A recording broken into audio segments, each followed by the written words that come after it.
Hello dear chess friends, my name is Marko Makaj, I am FIDE master from Croatia and I make my first ebook for Chess Able.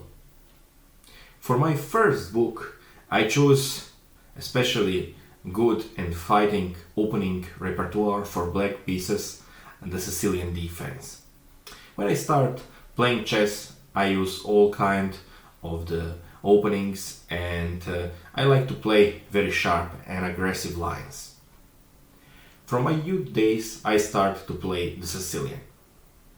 I used to play Scheveningen or Najdorf and also sometimes the Dragon. But in something like 10 years ago I get one of the books about the Sveshnikov Sicilian. This was the great opening for me because I'm very aggressive and I like to play for the win even with the black pieces. That's why I try and start using this very sharp opening repertoire for black pieces. If you play the Sicilian, you also need to have covered all other chapters because mainly some white players will avoid the main open line from the Sicilian. That's why you need to know how to defend or how to play against other systems like closed Sicilian, like some kind of the gambits in the Sicilian, or also much more, those days much more popular a line as it is the Rossolimo. In this book I use my own repertoire. That means that I bring into you more than 10 years of the research from some of the lines that I will use, especially in this book. That means that I make this book based on my own experience, lines, and my own analysis. I have more than 10 very nice lines which I will introduce to you, show you how to play and basically try to help you to understand not only how to play those lines but only how to use them very good. In this book I make 9 chapters. Let's go quickly through all of them. In the first chapter I start my first chapter with the miscellaneous variations. After e4, c5, mainly white have the second move knight to f3, which will lead to the Open Sicilian lines, which I recommend the Sveshnikov Sicilian. But there is no need for white to play the Open Sicilian, and that's why some of the players play the second move f4. In this book I show you how to play against it, and I recommend the lines d5.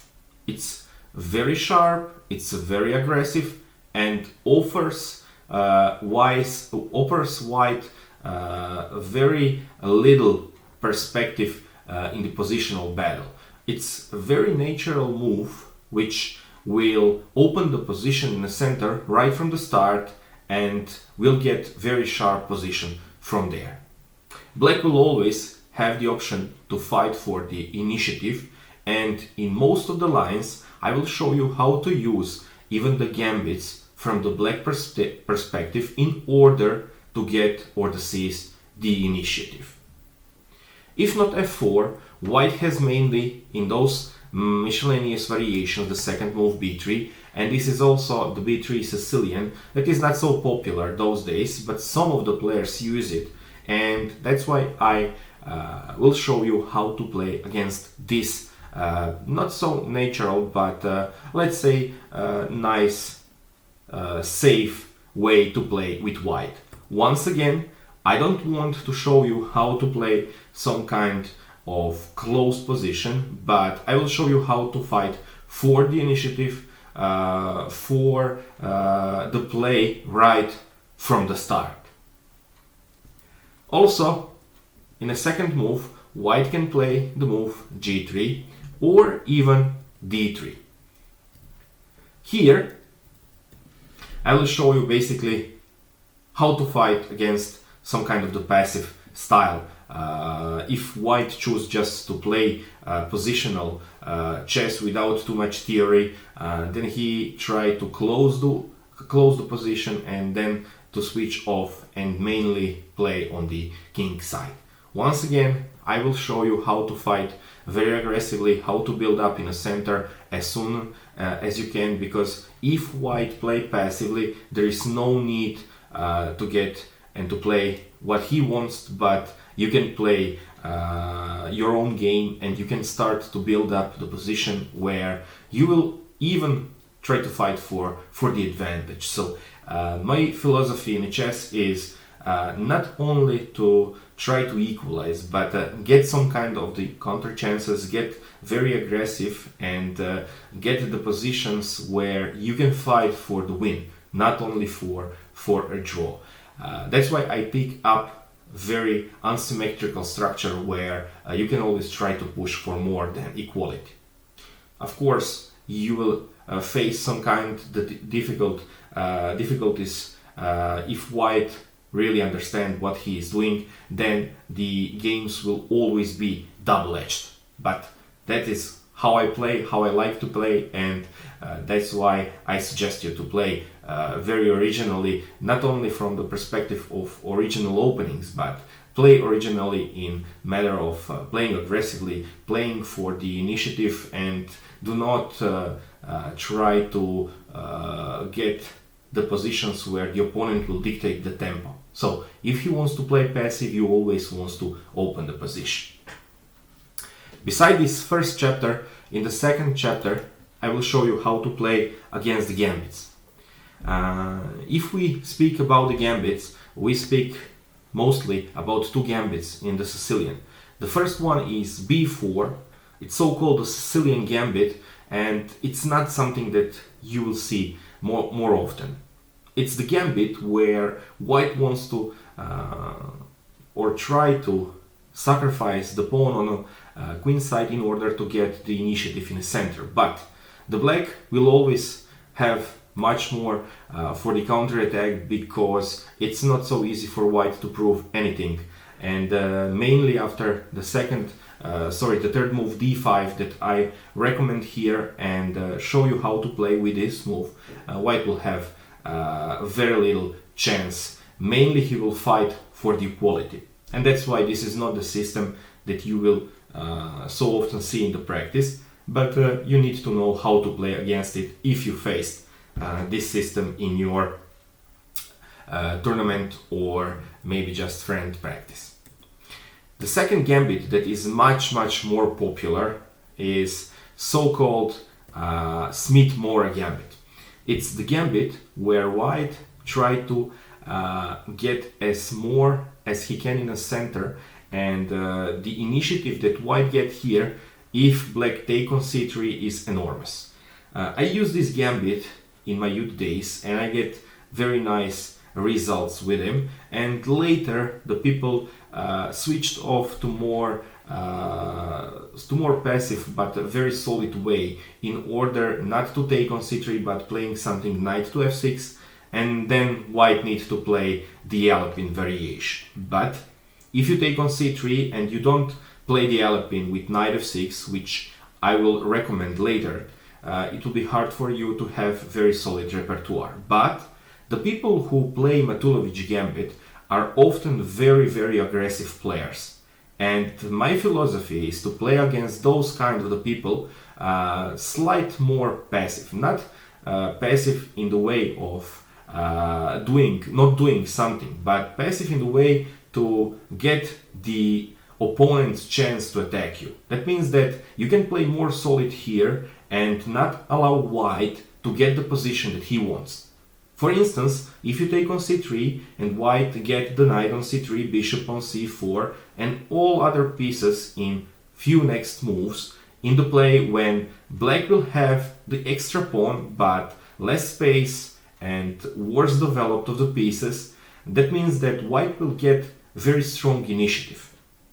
How you can fight with those aggressive players? You can fight with them not to allow him to do this. That's why I recommend here a very natural way of playing against those kind of the players. So d3 is completely other story. Here black doesn't want to get white the initiative. Here with black you can give this pawn back in order to get very solid structure, and with this, not taking on c3 but getting this pawn to d3, you will not allow white to play his own game.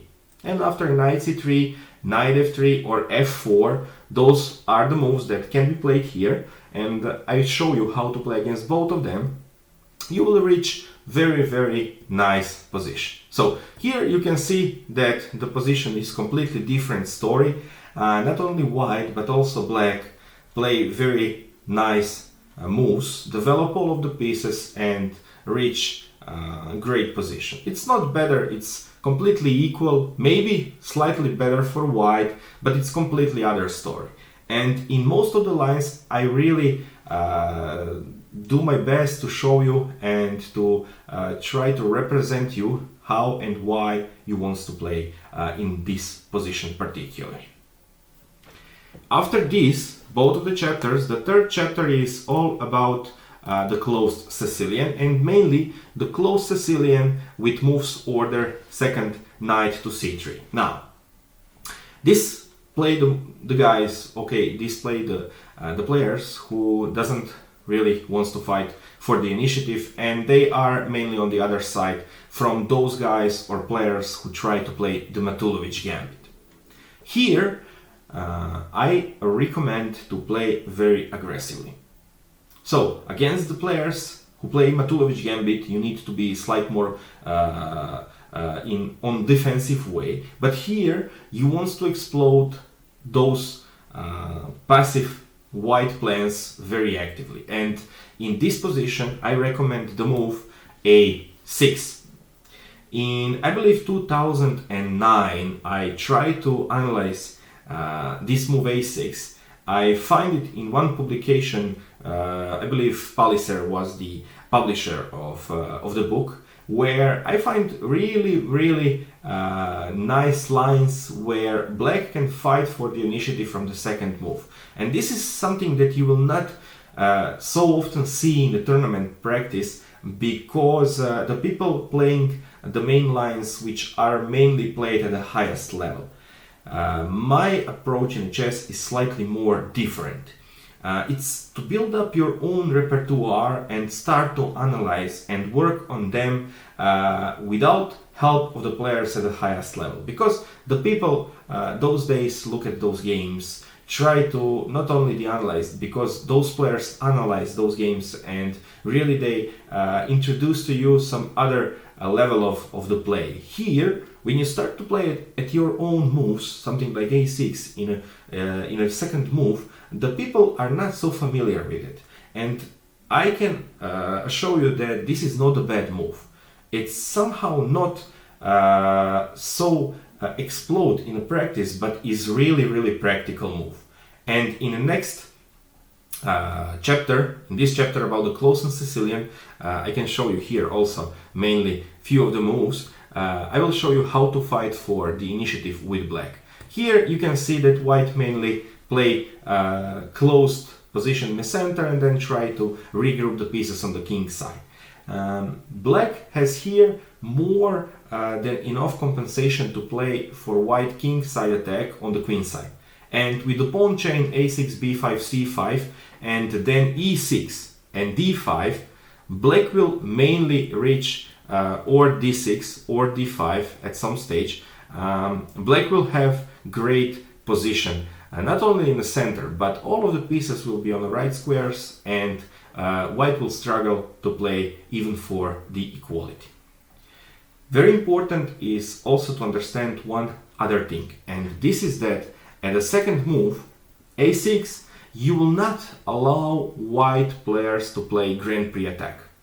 For instance, if you play second move knight to c6, then bishop b5 can be played from white, and then you will start to play Grand Prix attack. Here, this is not possible, and white need to find some other way of playing. For the next chapter, I use the sequence of moves that are based on the Open Sicilian. So c5 is the second move from white, where white wants to play the Open Sicilian. It's very common those days. It's very solid for white, and you need to know very much not only the theory but the ideas and approaches in these kind of the openings.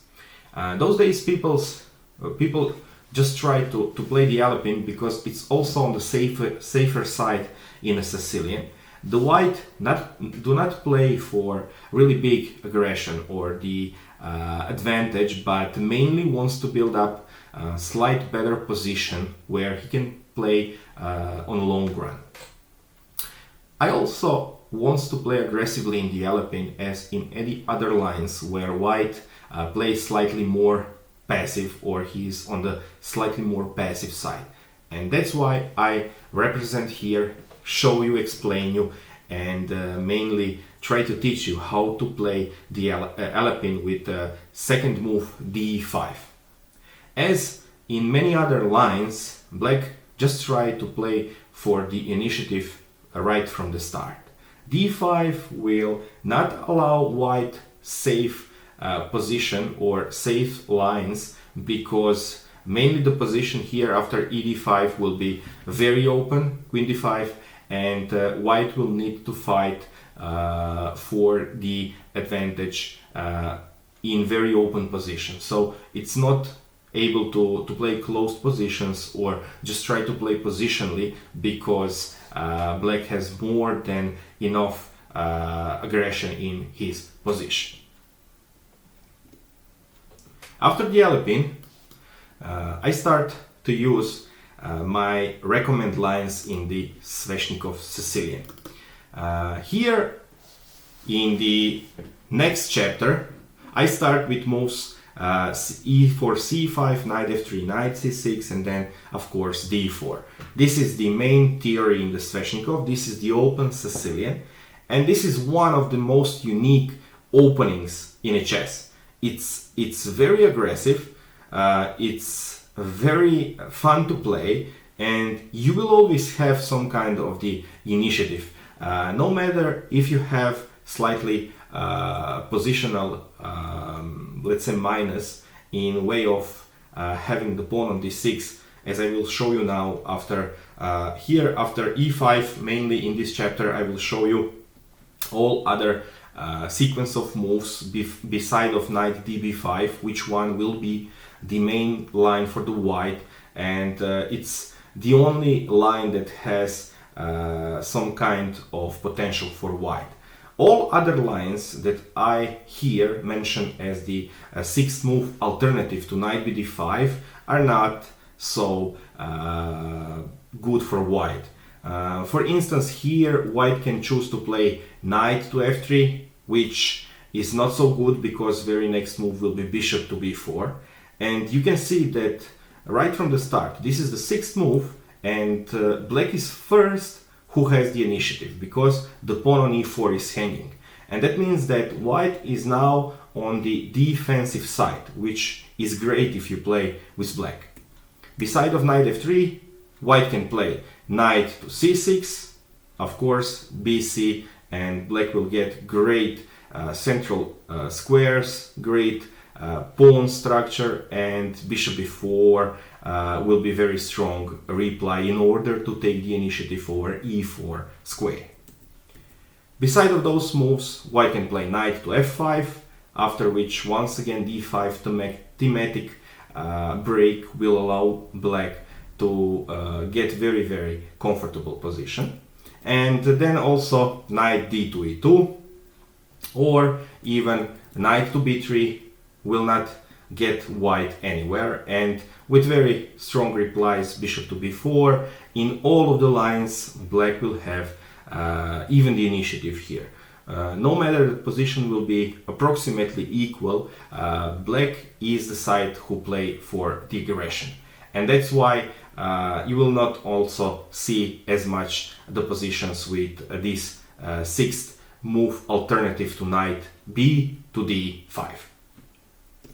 In the next chapter, the Sicilian Sveshnikov get through the main line. So this is the main position of the Sicilian Sveshnikov, where white try to fight for the initiative.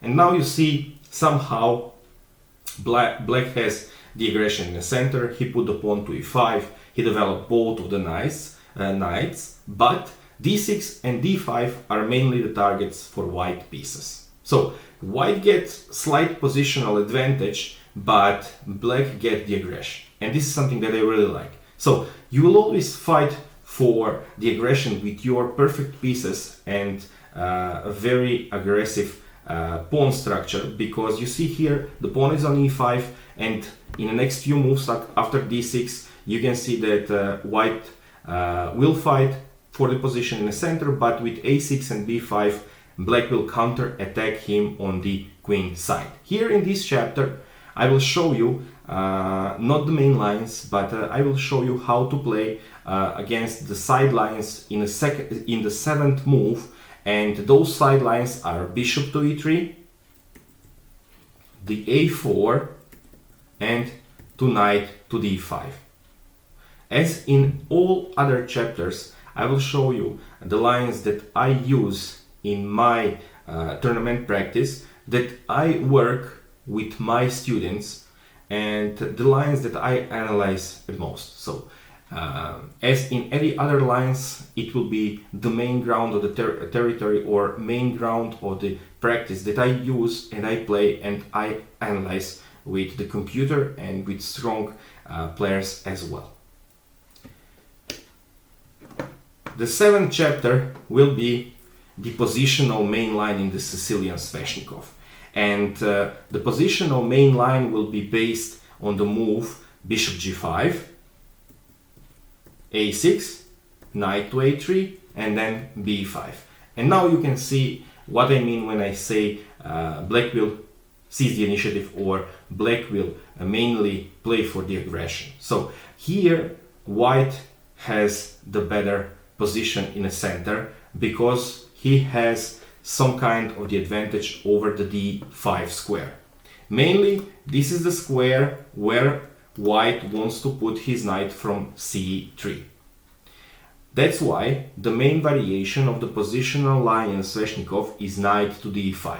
What is the white main weapon here is after bishop e7 to take with bishop on f6, and after bishop to f6 to play c3 or c4. Now white will get very strong knight on d5, and positionally speaking his position is slightly better in strategical way, but in this particular position you can see that black has a bishop pair, and I recommend here very strong reply bishop to g5, the move where black will have both of the bishops and will have the aggression once again. So mainly because a6 b5 gets some space on the queen side, and after castling on the king side in some of the lines black can try to play for the initiative with f5, and white will get better knight on d5, but in open position bishop pair can be more than enough for the compensation. Once again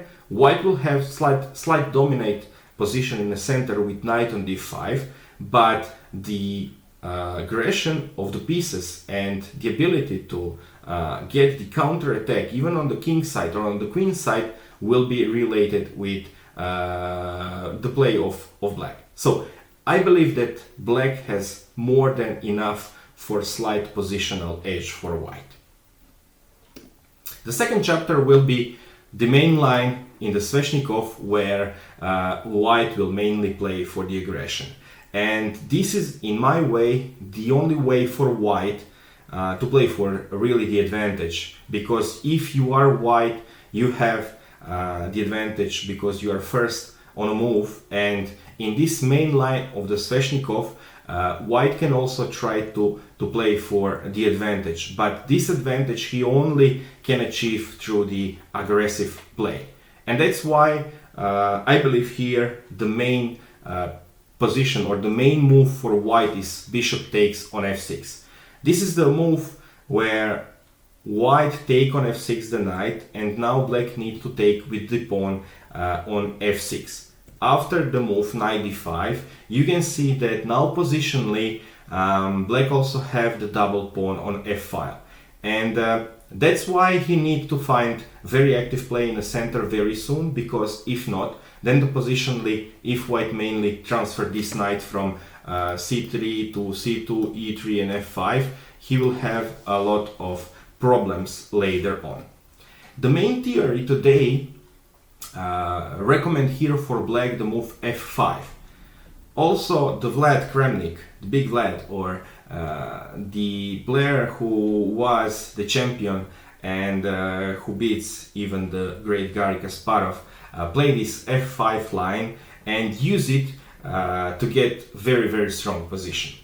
My recommendation here will be slight more not so often or not so investigate move bishop to g7. Now, why I use this move? First, what I do not like with black here, and I used it before, is after f5 that white has two very promising sacrifices on the queen side. So if you put now the pawn on f5, in next move white can very next play something like knight b5 or even bishop to b5, and that can be very promising sacrifices from white, where I believe white has very strong initiative for those pawns, and this is mainly because black king will never be safe, because you can see that after white take those pawns on the queen side, all of the pieces can mainly jump all over the queen side, and also all three pawns can reach very nice potential by just moving forward. And in those lines I think that black can suffer a lot, and I try to avoid it. With the recommendation that I show in this book and that I use in as my main weapon in the Sicilian Sveshnikov is move bishop to g7. It's so-called Novosibirsk variation, where you can see that now black doesn't allow white any kind of the sacrifices, because the bishop is on g7 now, and after white take on b5 with knight or with the bishop, it's clear that black can go with king in very next move on f8. And if he can reach f8 without consequences, there is no way for white to attack him anymore. So I believe this is, after bishop g7, impossible for white, and that's why I choose this kind of the structure. Once again, what is important is that bishop on g7 will be very nicely placed after the idea from black, which will be now f5. So f5 is not something that black will not use. It's all about the delay. It's all about not the main weapon as f5 so quickly, but first to bring the bishop on g7 and then to play f5.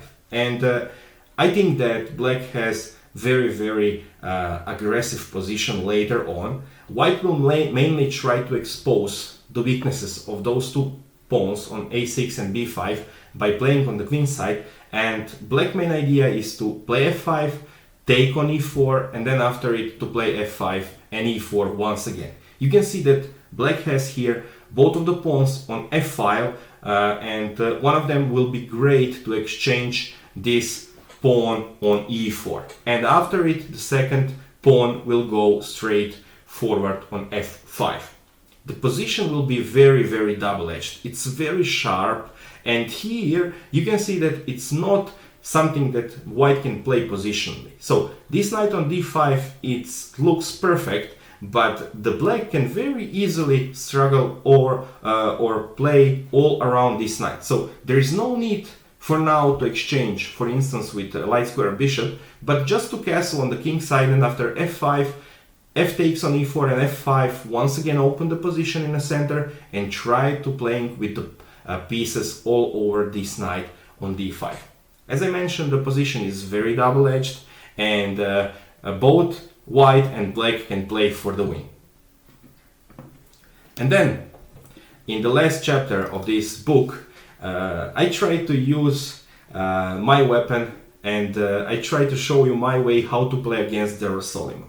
Rossolimo is something that is today very, very important to know, or more and more players, as they play the Alpine variation, more often white also play the Rossolimo. So now why they play the Rossolimo? Because they saw at the highest level that the players, the strength of Carlsen, Diamant, or I don't know, all kind of the players, even the Caruana use it. So it's recommended from them. They try to analyze those games.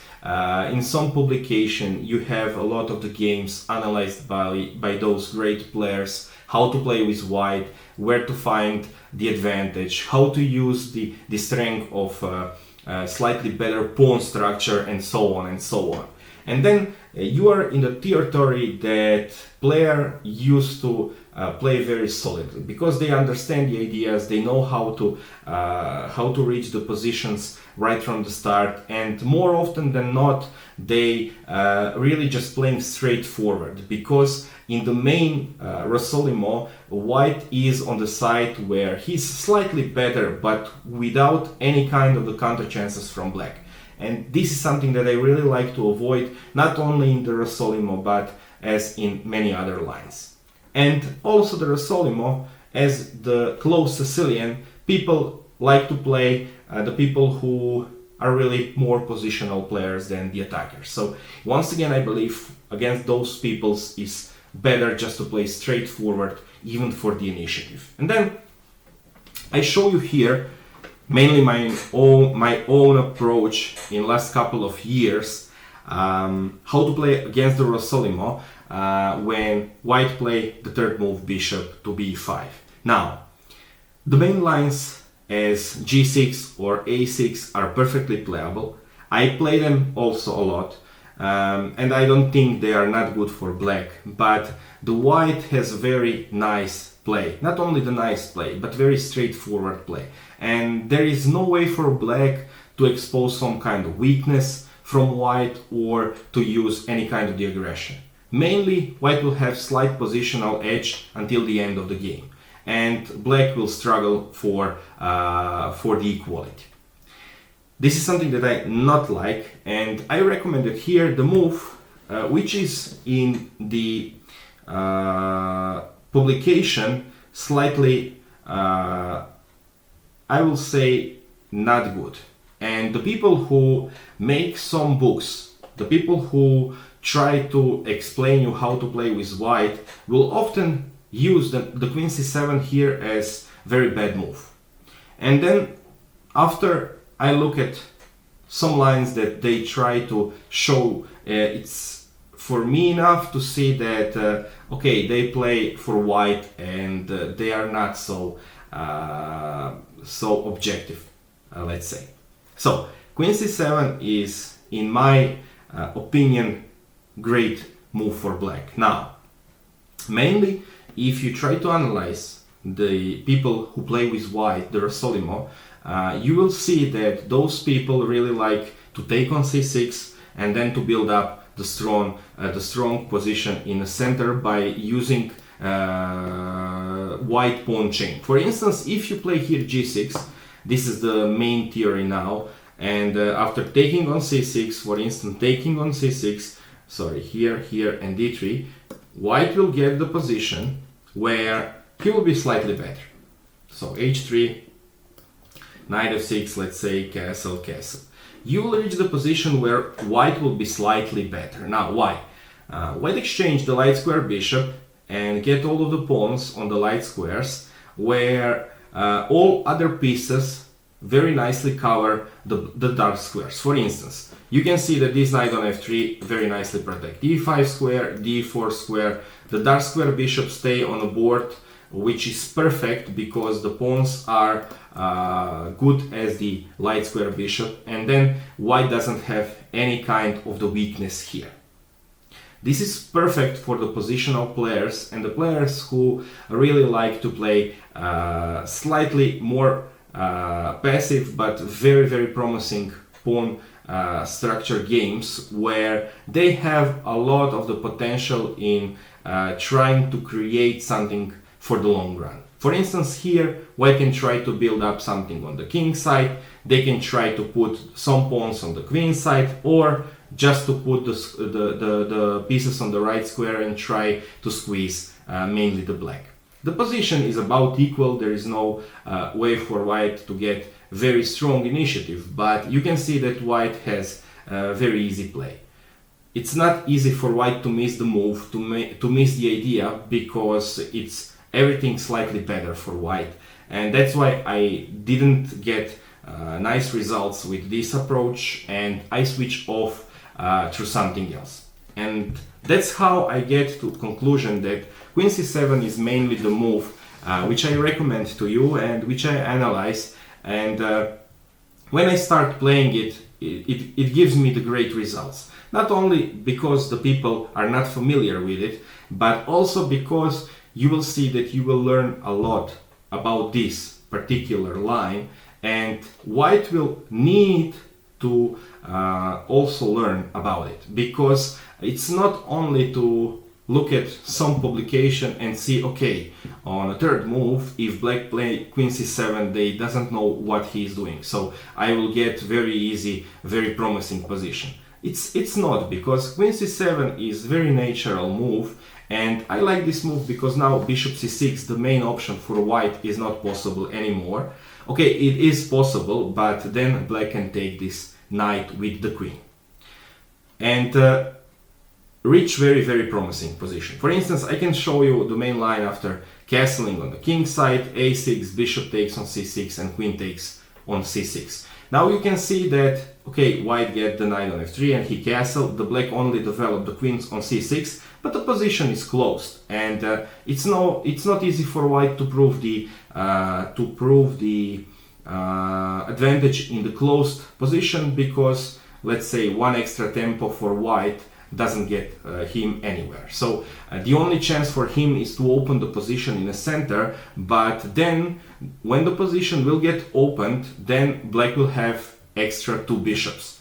And the Sicilian position from, let's say, even the Scheveningen, when black will have great position and will have the extra bishop, because the light square bishop in the Sicilian, Sveshnikov, will always stay on board for white. So you can very easily play the position that is not investigated so much. I give you very straight lines, I give you very fundamental ideas. I try to explain you and basically get you in the mindset where you can easily play these lines, because you will see they are very easy to play. You need to know where to put the pieces and what is your main target and how to approach on the king side or in the center. That's why I recommend this line. I think you will have a lot of fun with it, and I assure you that it's not something bad, but just only something unusual. So in this book I doesn't only get all about the chess. I try to use a little bit of the psychology about the approach in those lines. I'm the player who really like to play very aggressive if he can. I use not only the main lines, but let's say few of the side lines, but which I really investigate, which I analyze, and in this approach I think you can get much more, because the opponents will not be so prepared, and you will get extra maybe just time on the clock, but also the understanding about the special positions. So if you like to have fun in a chess, if you want to attack, if you like to play very open positions and try and enjoy in a chess, I think you will have the great stuff with this ebook. Thank you for look at those lines together with me. Thank you for being and to look at me for more than 30 minutes, and I hope you will get great results with my book. Good luck!